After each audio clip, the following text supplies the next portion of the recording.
In 1960, Gerald J. Grumman wrote his 10-page discussion on the decline and fall of the Roman Empire by Edward Gibbon.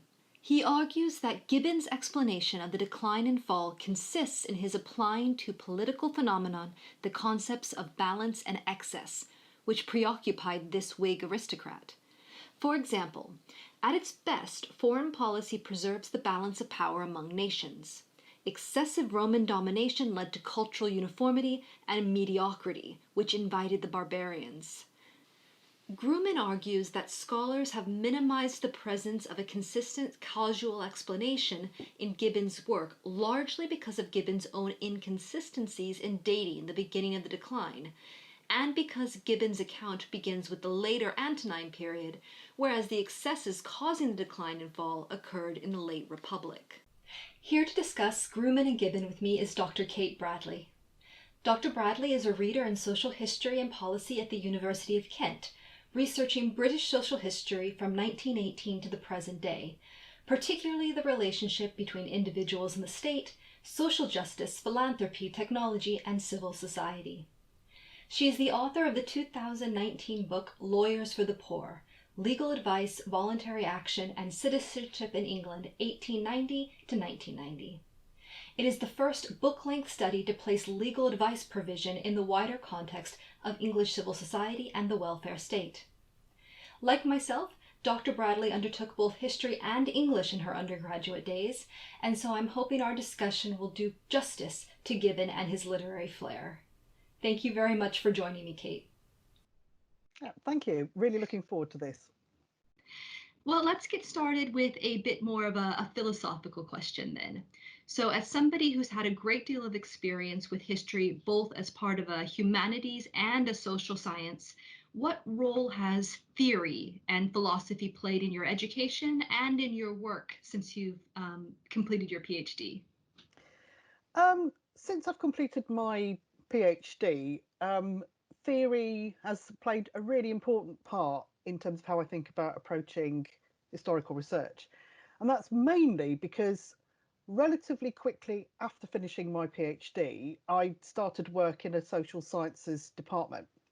So perhaps unusually, I'd say I had a lot more engagement with particularly sociological and criminological theories than I might otherwise have had. And during my PhD, my PhD supervisor had come from a social policy department, well, herself, and so was framing things very much in that kind of social scientific way in which theory kind of predominates. That said, I think this, for me, the tension between theory and I suppose a more empirical approach to research is something that I've been kind of grappling with since my A-levels. Mainly because, and I don't think I'm unique in this. Certainly, we're both people who've done English and history, but there are quite a lot of people who have that background in English, who've kind of moved into history, and certainly, I mean, I first came across theory as a way of explaining the world during my A-levels when I studied English, French, history, and media studies. The last one allegedly for fun, but that's where it was actually. It was fun, but it was not easy by any stretch of the imagination, mainly as we were grappling with a lot of postmodern theory. So I had that kind of introduction to how theory can explain the world, how it can offer a way of allowing you to explore your own ideas, to test things and to challenge, and to also start making your own theory as well. When I came to actually do my undergraduate degrees, history and English were in very different places. English in the 1990s was really engaging with theory, and by this I mean postmodern theory, really, in a big way, and the historians were not. So it was quite a big, well, or some people were, but they were not necessarily engaging with the postmodern. There's a lot of interest in psychoanalysis, and kind of ideas about some more kind of sociological theories, but not necessarily the cultural turn. And this, in many ways, maps what we know broadly about the historical profession and its interest in that. But I think for me, I've never had a particularly firm theoretical position that's mine, that I kind of advocate for, that I that I kind of see as a, I suppose, all-encompassing framework. As far as I am, I tend to have a grounded theory approach, which I was really glad when I discovered what grounded theory was, because it does explain what I try to do, which is to try and develop theory and engage with it based on what I've been finding in the archives, so that that's the relationship for me. And so I try and keep myself open to a range of different approaches. And so I've engaged quite a lot with things like hegemony, for example. For things like actor network theory is something I'm grappling with at the moment, particularly trying to think about the use of technology in welfare from the information technology from the 1960s onwards.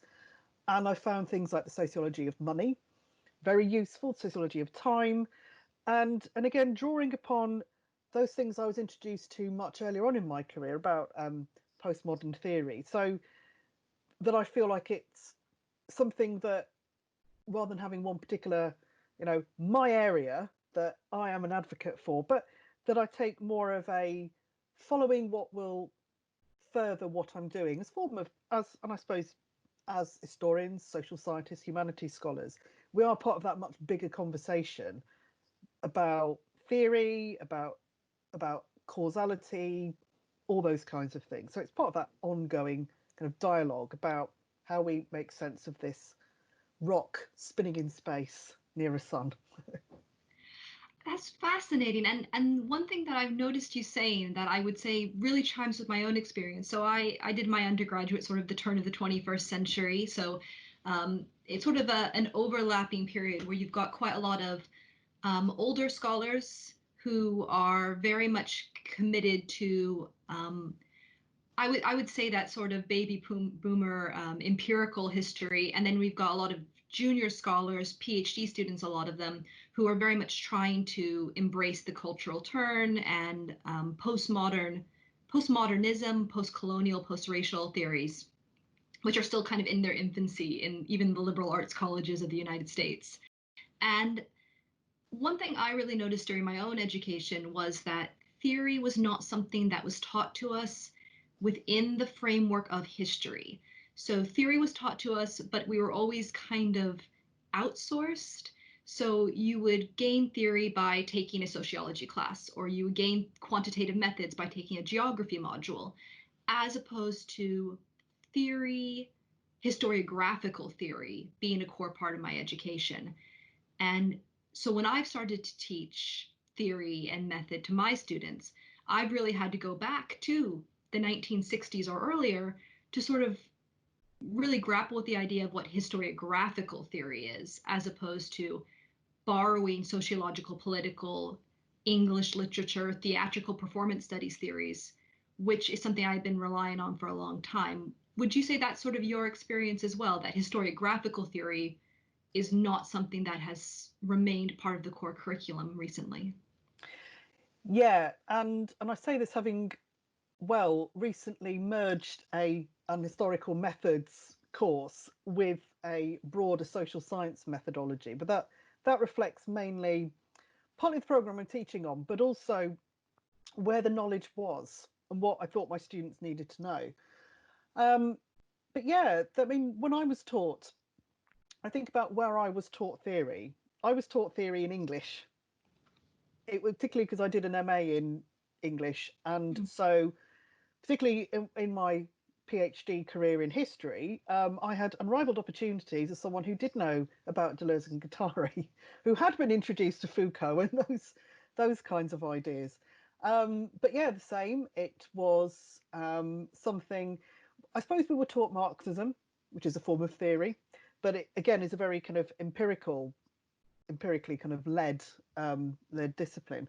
But it was kind of getting in there with thinking about, say, women's history, gender history, but there is a point to which you can have theoretical conversations that have been led by historians, and I think this is where you kind of get into Hayden White, people like Patrick Joyce, those kinds of conversations about like what history is in relation to theory.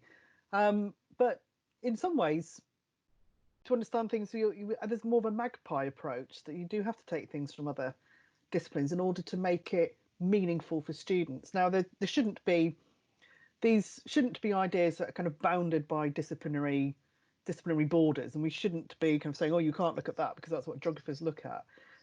But it is very much that historians having those kinds of conversations, writing those kind of articles, is later. It comes later. I would say, yeah, I mean, it can be from the 60s. If we're looking at, I suppose in the class I was teaching, the historiography, the more theoretical historiography starts with, the Making of the English Working Class by E.P. Thompson, for example. Yeah. And then it spins into, well, let's start thinking about women and gender, and then issues around race. I suppose, again, starting to think about those other things. But are they being theoretical in the way we're talking about? Starting to. I think it's where you can see the shoots of postmodernist understandings kind of coming in. Yeah, it's something that happens much later for historians. And I think that's a good place to jump into Gibbon himself, because obviously in the 18th century, in England particularly, but in Western Europe or Europe more generally, history is obviously a very, very old endeavor. It's something that's very respectable. It's something, we go back to Herodotus and the Sumerians, in fact. But it's not a profession in the late 19th century sense of the term profession. History does become professionalized later, which I think feeds into a lot of these ideas of wanting to catch up on various different professionalized tropes, we'll say.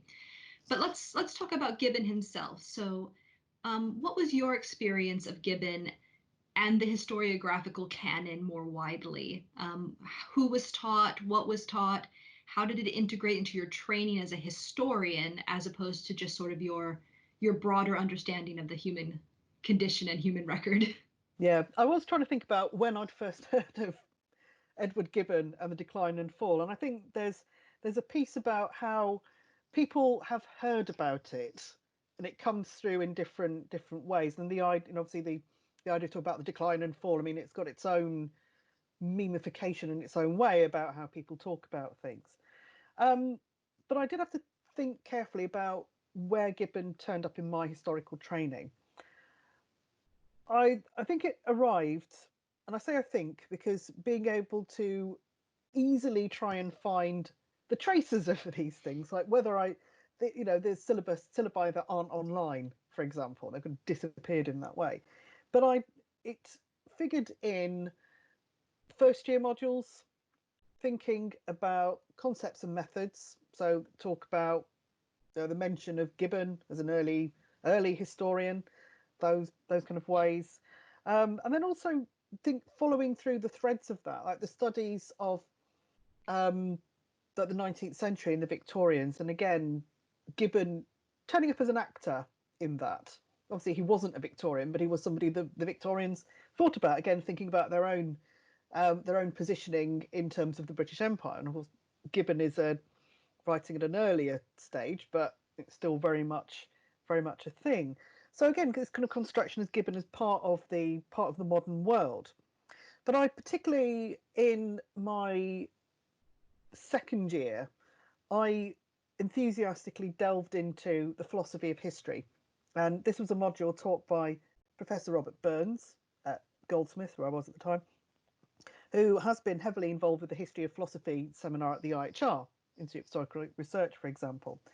And so Gibbon, we kind of started with the Enlightenment. So we started with Hume.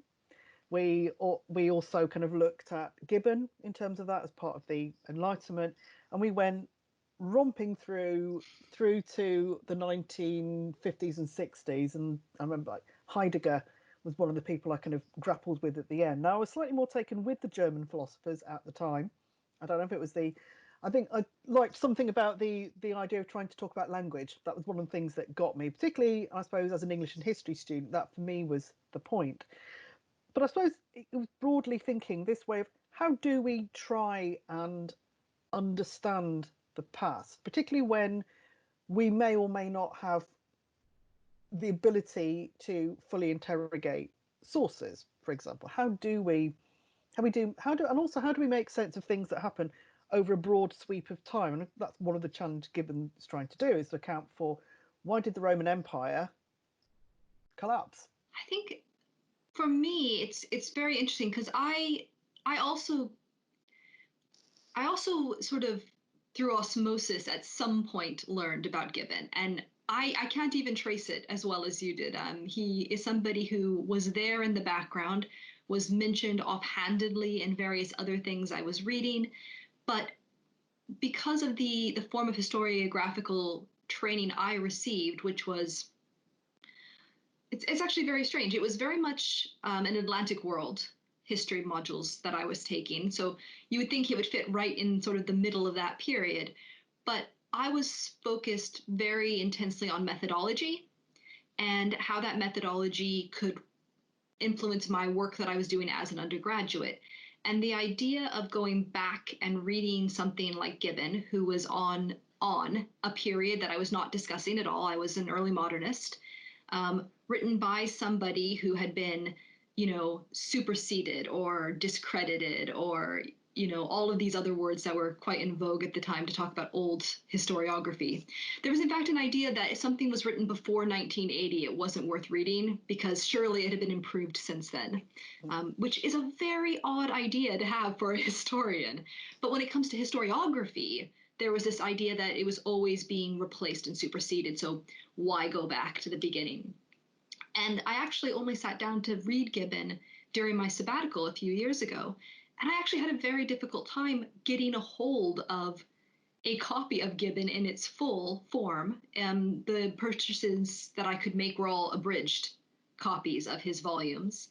And I actually had to go to Project Gutenberg and read the plain text file in order to actually get the full version of it.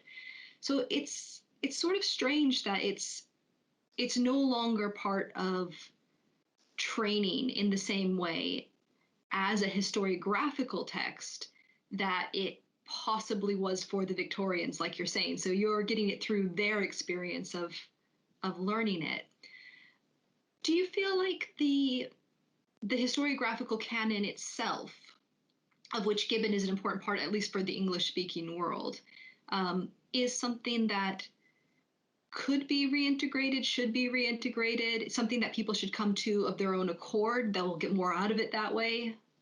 And I suppose my thoughts on this in some ways come, I think, from greater exposure to a social sciences tradition. Now, it's not the case that, say, sociologists start with Ranker every time and work backwards, but I suppose being more exposed to a distinct literature review tradition, which, historians do literature reviews. We do them in a different way. We don't do systematic literature reviews in the way that other social scientists might, quite the same way.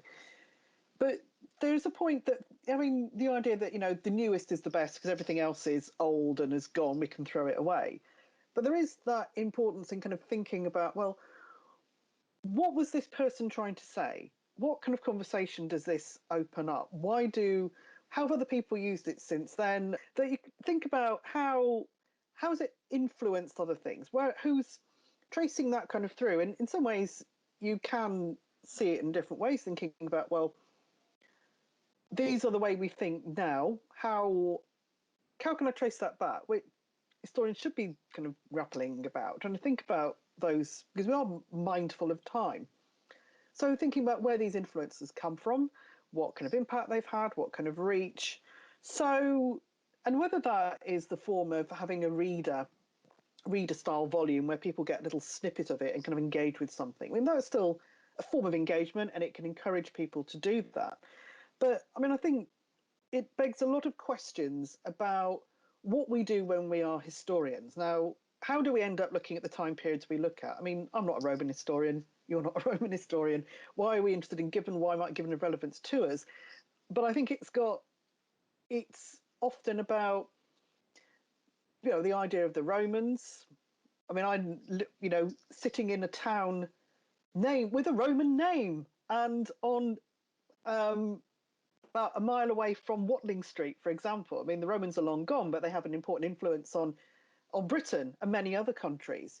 So there's the extent to which we can learn from the Romans, but also thinking about what the Romans or Gibbon, the Enlightenment, mean to us today? And again, why are we writing history for? I mean, why do we look at what we look at and not something else? And again, that's often more about where we're coming from. But yeah, there's with Gibbon, it should be thinking about, and I mentioned Gibbon, but there are other people we can apply this to. But thinking about, so what were people trying to achieve? Why do we do things differently? So yeah, I mean, it may well have been superseded, but that's not a reason to not engage with it or to think that there might be something that, when we're learning how to be historians, that there's something for us to engage with and think about. Absolutely. And I think I do my little snippet of Gibbon to my students in the first year. And the thing that I try to do is give them a rounded sense of exactly what you're saying. What was he trying to achieve? What does he feel history is for? And how might that influence our perception of what history is for? I think that feeds really nicely into the idea of who Gibbon was and how we perceive him. So the argument Grumman, and we actually are getting to the article here now, Grumman seems to make that Gibbon is a man of the 18th century. He is influenced by 18th century thought, 18th century political reality in how he approaches his history. He's a man of the great powers system, the expanding British Empire, which is just starting to reach out in a sort of pan global sense. And he's trying to grapple with the ways that the British Empire is dissimilar from the Roman Empire and point to those things that seem pretty crucial to Gibbon about how it's similar or dissimilar. And this really speaks to the idea that Gibbon's theories of cause and effect, which I think is the ultimate historiographical theory, the theory of cause and effect, were culturally rooted in his own time rather than universal or general theories of cause and effect. And importantly, they're not culturally rooted in the period he's discussing. It's not about cause and effect within the Roman Empire, but cause and effect within 18th century Europe. And this is kind of amusing in a way because he's very much an advocate of living in the period. He's speaking about only using primary sources unless you absolutely have to use secondary sources. But how he tells a story is a very 18th century way of telling his story. So, how do historians, or maybe just you in particular, balance our pursuit of general theories of human behavior, modeling, prediction, with the pressure to relativize cause and effect within a specific historical moment? It's a tricky one. I mean, certainly, as someone who, I suppose one way of describing what I do is looking at the history of social policy. And what is really quite, without casting any aspersions on any of the historians I have looked at, there is because we're talking, they're off one way or another, people are writing about something that is important to them in the present. And certainly in the 1950s and 1960s, there was a real optimism. And that is how it shaped how people wrote about, from the poor laws through to the present day. And they had good cause to try and construct a history that was trying to, it was engaging with the realities of the Tudor poor law. It was engaging with the Victorian workhouses. It was engaging with the liberal reforms of the 1910s. But it was also very much about where they were and the political realities of that. And as someone who, and it's something that I try and think about the extent to which I'm writing about looking for the solution to present solutions in the past. Now, for me, these are quite closely related. So it's a process I can be probably easier for me to be aware of it and conscious of what I'm doing, particularly in the context we're in now, where there's great importance in having impact beyond the academy and kind of talking to, the ability to be able to give insight to policymakers and things like that. So, but it's that conscious trying to think about, well, what am I trying to do here? Am I trying to answer a question about today, because that's a valid form of inquiry and it's not without its impact? Or am I trying to offer something wider about human behaviour? And that's also a valid and important thing to do. And I think we can sometimes do them together. Sometimes we have to do them separately. And so Gibbon is in some ways obviously trying to immerse himself, but he's also grappling with, I mean, of course, he's a little bit before Napoleon, of course, writing this. And again, I suppose another kind of form of European empire that kind of moves around, takes over Europe and has, in some ways a unifying effect with certain kinds of things like metric system and things like that. Yes, it's like, are we? I suppose it raises this question, like, even how far are we aware about whether we are writing about our present day? How far we can actually detach ourselves from that? And I suppose this question about trying to test what is universal. I think in another way, looking at Gibbon, trying to make sense of the 18th century through the Romans, which is one of the things that he's doing.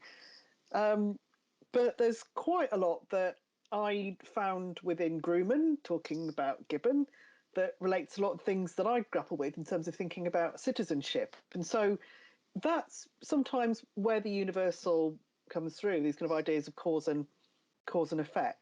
I don't have the same opinions as Gibbon on militarism, for example, but that's where the universal points come through. And I think it's when you embrace the fact that people are writing of their time, that's quite a big, how far we can really extrapolate ourselves from the here and now and the pressures on us that's a big philosophical question in itself. But yeah, for me, it's that kind of point of how do we step back from where we are? And I suppose for me, as someone who, again, going back to the history of social policy, where there's also there's that point where my colleagues in sociology, in particular, and social policy, start appearing as historical actors for me, which is quite entertaining. working, particularly when I've been again looking at legal advice, kind of thinking about the 1960s and the 1970s, and that's when some of my colleagues who are just now retiring were starting. They were involved in those kind of circles. That's it's when they were kind of finding themselves.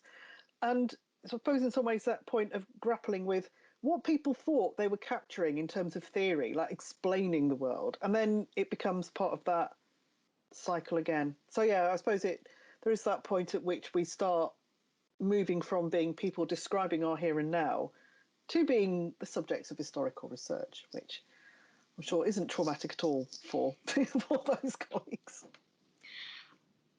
That really brings to mind the idea of Keith Jenkins and Hayden White, maybe to a lesser extent, the idea that historians are themselves pieces of literature, or they are the thing that's being studied. Their historiography is about the historian as opposed to the topic they're talking about. And I am grossly simplifying this tradition, but for my point being is that does reading the decline and fall of the Roman Empire give us insight into 18th century power politics and concepts of citizenship, or does it give us insight into Roman power politics and concepts of citizenship?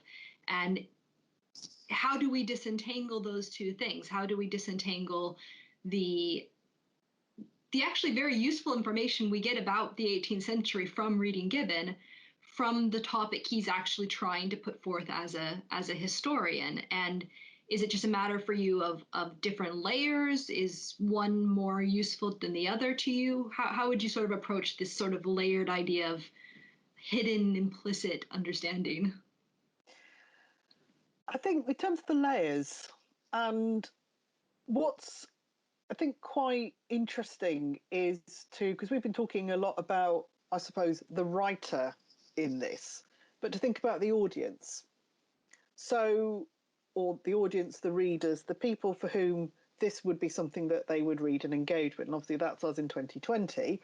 But it would also be other 18th century people who, why would they be interested in the decline and fall of the Roman Empire? Well, There's a huge amount in which we talk about the Renaissance, the Enlightenment, their desire to know and think perhaps what their purposes might be. I mean, if we're writing a book in 2020, we put together a book proposal, we talk about our audiences, who it would be useful for, we think about what our contribution is.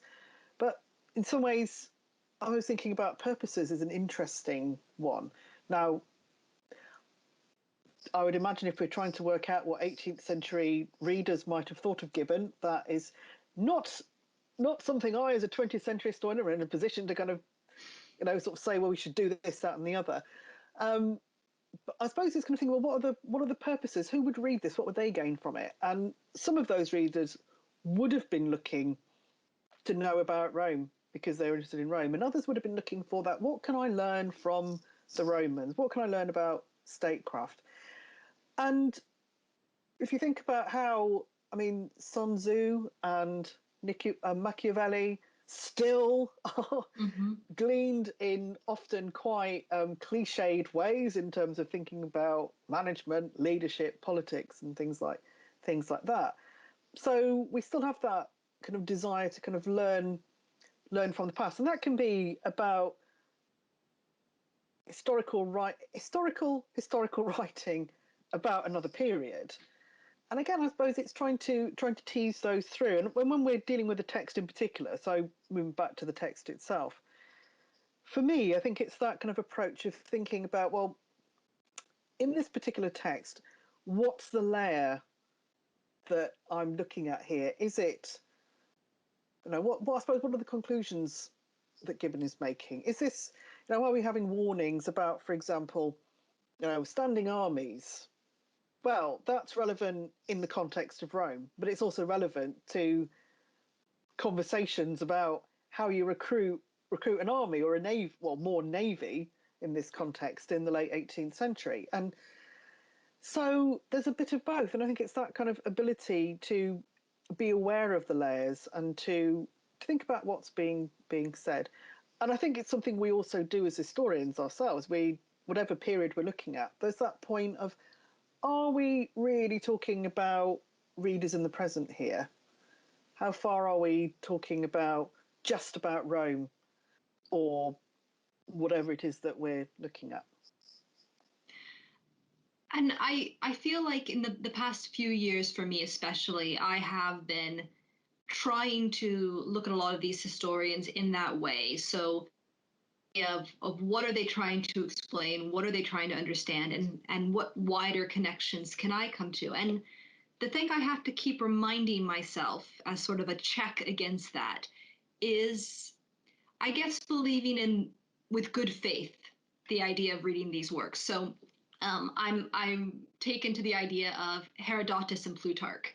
So Herodotus, father of history, Plutarch referring to him as the father of lies, because he was insufficiently patriotic, I guess, or he didn't have perfect knowledge of all the things he spoke about. And the kind of humbling thing I have to remember about that is that although many of the Romans and Roman historians, Roman geographers laughed at Herodotus and some of his conclusions and said, oh, that's clearly nonsense. Someone was pulling his leg in Egypt. 2,000 years later, he's proven to be right. A lot of these things that he said that people said, oh, that's nonsense, that couldn't possibly be true, we have found archaeological evidence for, we found linguistic evidence for. So when I look at Gibbon, I do want to pull out these greater ideas of statecraft, these greater ideas of human reaction, human conception of identity. But I also want to remember that Gibbon put a lot of work into his 2 volumes of the Fall and Decline, and there's a lot of information in there that I should not dismiss as accurate and useful information about the Roman Empire. And I think that's a good lesson, that there are these multiple layers, for me anyways. Grumman himself seems to be grappling with inconsistencies in Gibbon by turning it into a literary work, at least for me. And I'd be interested in your point of view on this. So for me, Grumman seems to be treating Gibbon as a piece of literature, by which I mean he's not treating it as an antiquarian or purely descriptive catalog of Roman life or Roman habits or Roman events. He's looking at themes as a way of pulling everything together rather than plot. Mm, So this allows him to create or to identify a system of cause and effect rather than just say this particular thing led to that particular thing. And I think he's doing that in history and theory because he's trying to find those universals. He's trying to say that, well, it looks chaotic. It looks like there's no, consistent cause and effect in this entire decline and fall. But if you look at it in this way, if you look at it in a thematic way, suddenly there's consistency, there's a universalism. This is really different to how I first approached Gibbon. So I don't know the extent to which I still believe this, but when I was taught Gibbon or first encountered Gibbon, it was very much in the same way as von Ranke. And it was everything was just trying to detail as much plot, as much antiquarian detail as possible.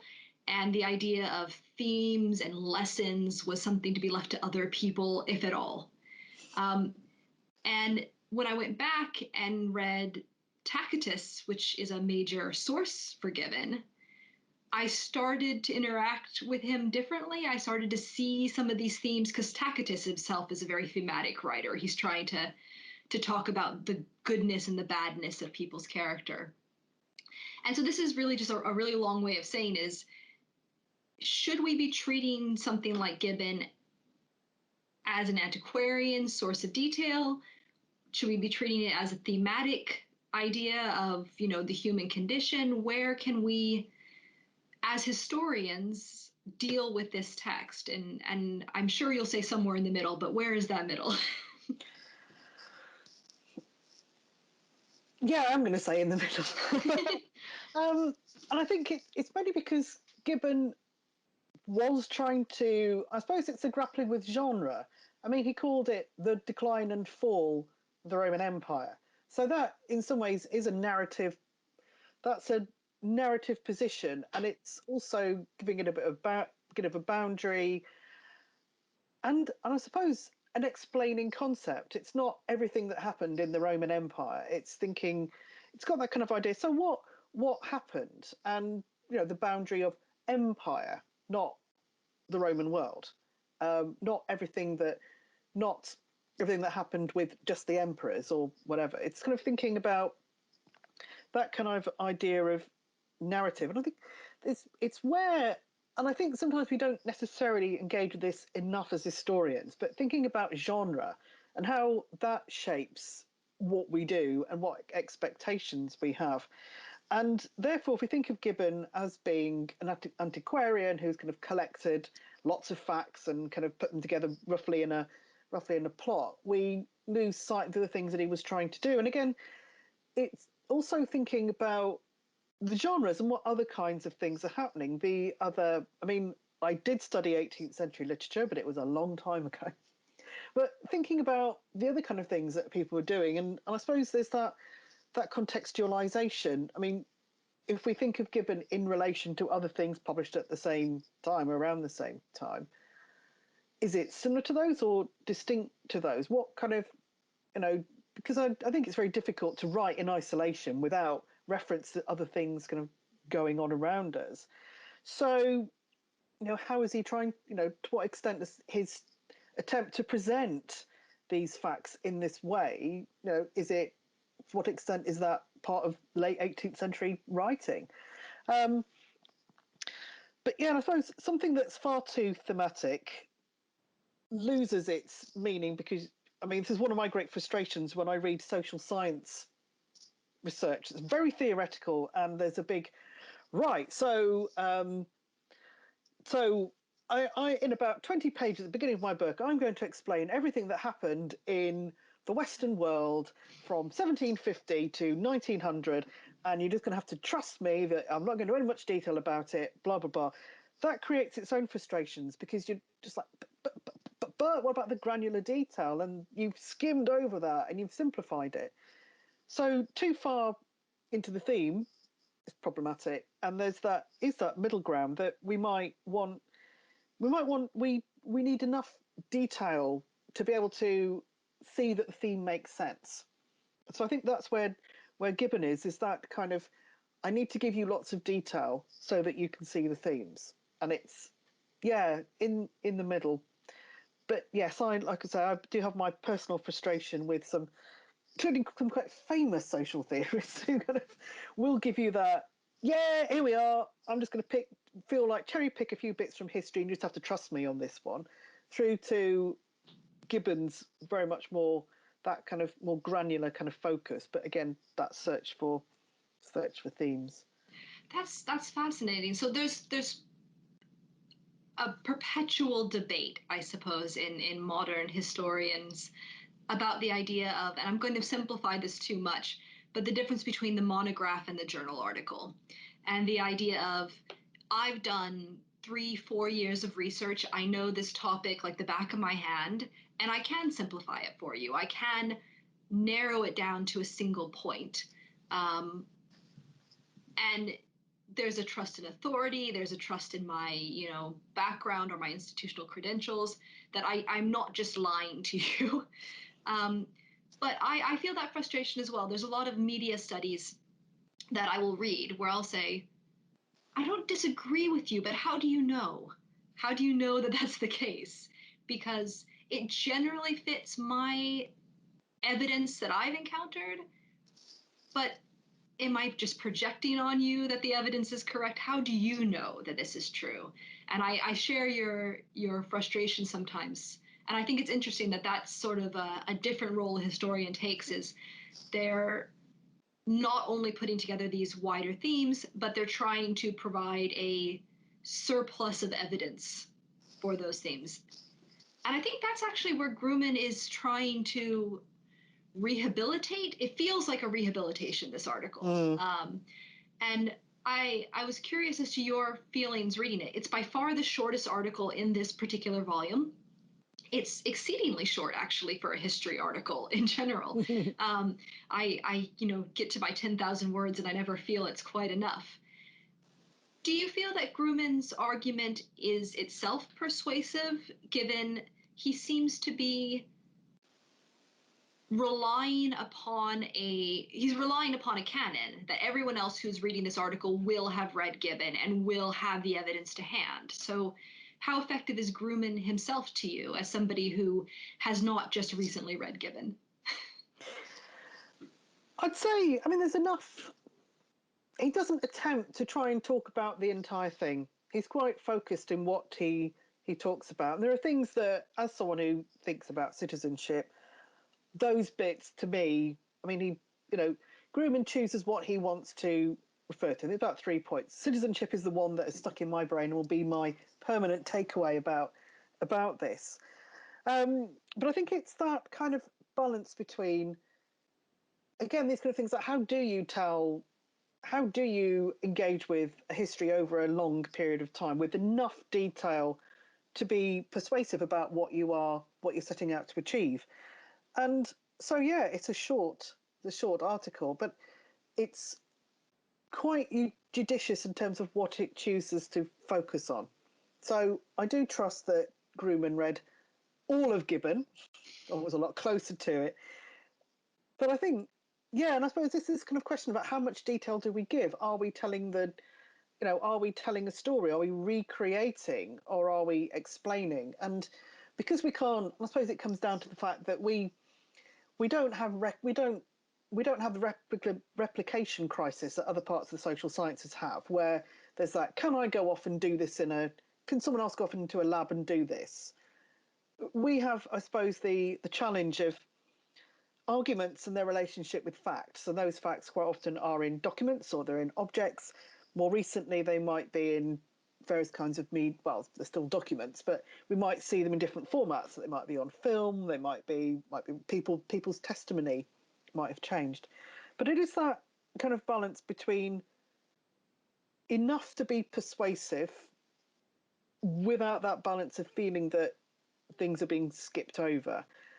And again, and I think obviously a monograph and a journal article do very different things, but it is that kind of point of, have I got enough to make the point that I'm making, and I suppose for me, Grumman isn't trying to explain, well, he's wanting to address the kind of themes, but he's not saying, I'm going to address every potential theme in this. Here are the ones that are interesting. And that's enough for me in a short article. And I would really like to hear more of your thoughts about one of those themes. So Grumman talks about citizenship. Gibbon speaks at length about national character, I guess is how I would frame the way Gibbon talks about it. We are currently living in 2020 in a time of, if not post-imperial, at least shifting ideas of what empire is, whether it's formal or informal. Ideas about multiculturalism are shifting, having, I guess, hit various peaks in the 90s and early 2000s and sort of the Anglo-Atlantic. Um, where do you see these continuing discussions about citizenship and national character informing modern scholarship? What do you feel like we can learn from either the Romans or the 18th century idea of the Romans or the 20th century idea of the 18th century idea of the Romans? Where does it all kind of Well, connect?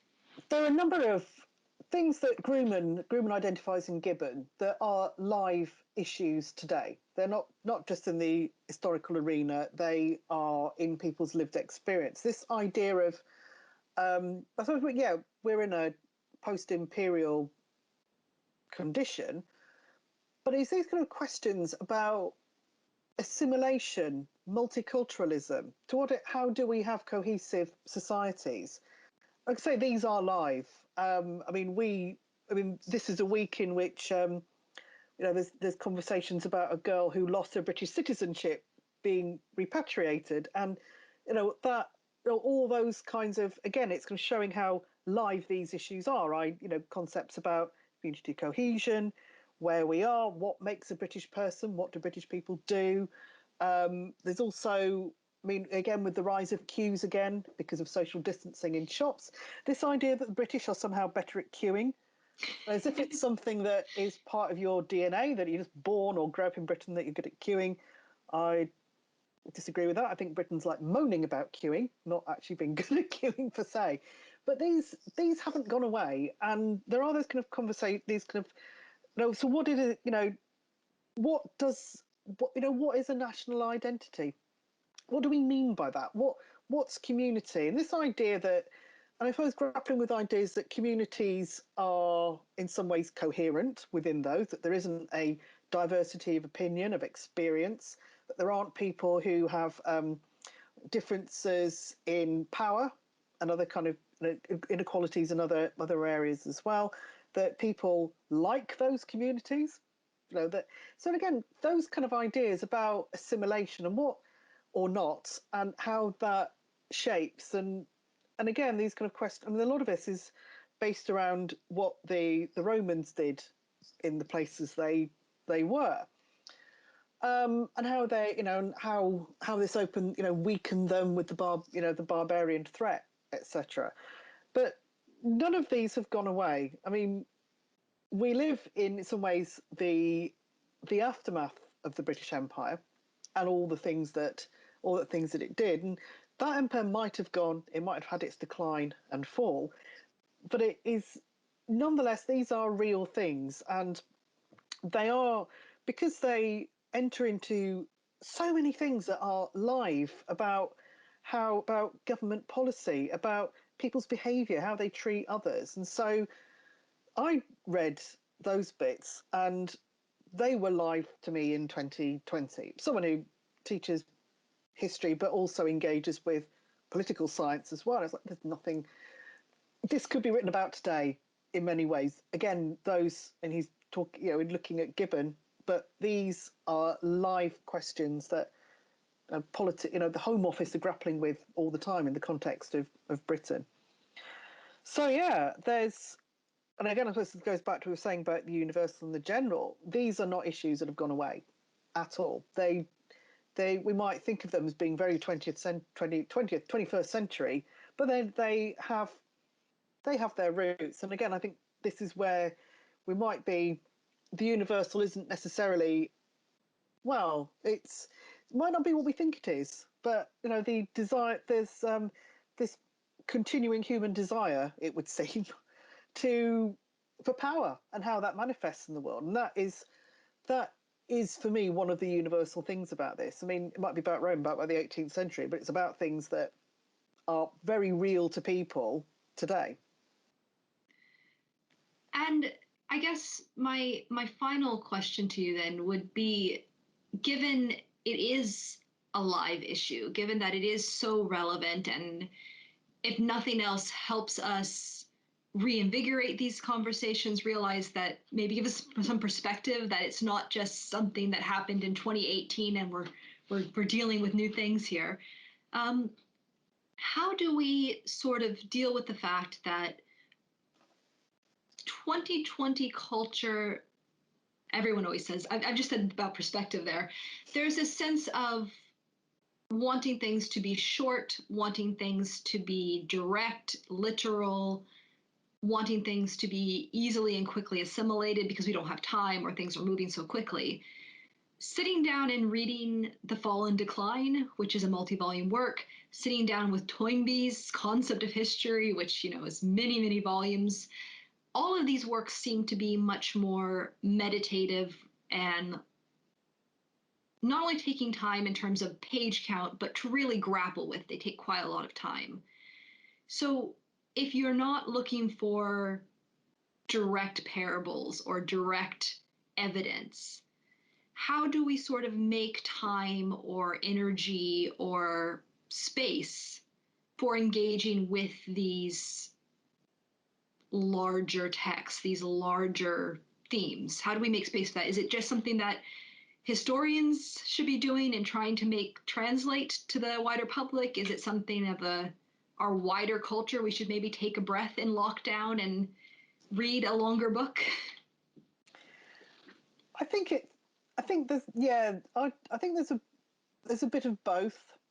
There is. I mean, we we're in a profession where we're supposed to do a lot of reading, whether that is literally reading things or reading in that more kind of interpretive sense. So, in some ways, it is our job to be the people who read the Gibbon, who read the Toynbee, who kind of do that translation. And in that way, we're able to, that's our professional expertise. It's that ability to pull together and to pull together perhaps the salient points, but also to encourage people to do that. I mean, it's I suppose it's where we might get a bit evangelical as historians. We want people to be interested in things, and so if we can say, well, hey, you've never thought about Edward Gibbon before, but here we go. Try this is why I think you should give it a go, and then people feel motivated to do it. That's important. But also, I mean, I say this having spent a long time with people talking about attention spans and how long online content should be and things like that, conversations about the quick snippet approach. And there's a point, and I think, again, it depends on what we're doing, but certainly we should be promoting the idea that there is a value in looking at things. Now, we might or not all have, people have had very different experiences of lockdown. Some people have been able to kind of get on with reading, stepping back and reading books, but in big kind of chunks, be able to sit down with a book and get on with it. I dream of that. But you don't, that's only one way of engaging with this. People, we can read things in chunks. And I suppose, thinking about how the Victorians read novels, I mean, they were weekly serializations. I mean, if somebody works through Gibbon on their commute, why not? A little bit at the time. But I think seeing value and being clear about the value of the longer form as well. Now, some people may be able to sit down with Middlemarch and get through it in a day. Others might need to have a slightly more, I suppose, that kind of closer to how it was published in the first place. The kind of but that's fine. And I think of it, it's value in the longer argument. However people consume that is key, because I mean, again, going back to saying about the difference between a journal article and a monograph, they do different things. they are exploring different things. They cast arguments in different ways, and again, I suppose it's thinking about what are we trying to do in a piece of writing, and what's the aims of it, and to be aware that there's value in sitting down and persevering with something, or even enjoying it spread out over a longer period of time. Yeah, I think the idea of enjoyment as opposed to it being an obligation or something that's good for us is really a key point you're raising there. And I'm very much encouraged by the fact that despite snippet culture and soundbite culture being seen as that is what it is, um, things like this actually are much more popular than I would have expected. Long form discussions. And there are ways of going and getting this in auditory, visual, as well as reading ways. So I will leave the floor to you then. Do you have any final thoughts on Grumman or Gibbon that you feel um, are particularly noteworthy, especially in the context of theory and historiography? I think mainly that people should read the Grumman article. They may, if they do feel like dipping into Gibbon, they should do that as well, or more than dipping in, they might want to start at the beginning and get to the end of it. But I think the value for me of this is that kind of way of, and I think it is through this kind of idea of thinking about themes, but it is about what's specific, what's universal, and what are the, and I suppose this is where the theme is particularly important from Grumman, is that it encourages to think about not necessarily, well, there's many ways in which you can approach a different historical period and you can focus on certain things, but in some ways it's the commonality. So why are we still grappling with issues about citizenship in 2020? And perhaps through that approach on theme, we can approach things in different ways so that someone might not have thought, oh, what's the decline and fall of the Roman Empire got to do with me? Well, actually, quite a lot if you're interested in citizenship or the role of armies, for example. So, yeah, it's that ability to think about what are the issues here? Why are we still grappling with these issues? Why haven't we solved them? What are we trying to do? Well, that's fantastic. And I want to thank you again for having this conversation with me. It's been absolutely lovely. Thank you very much. It's been a wonderful morning talking about history. Absolutely. Thank you very much, Kate.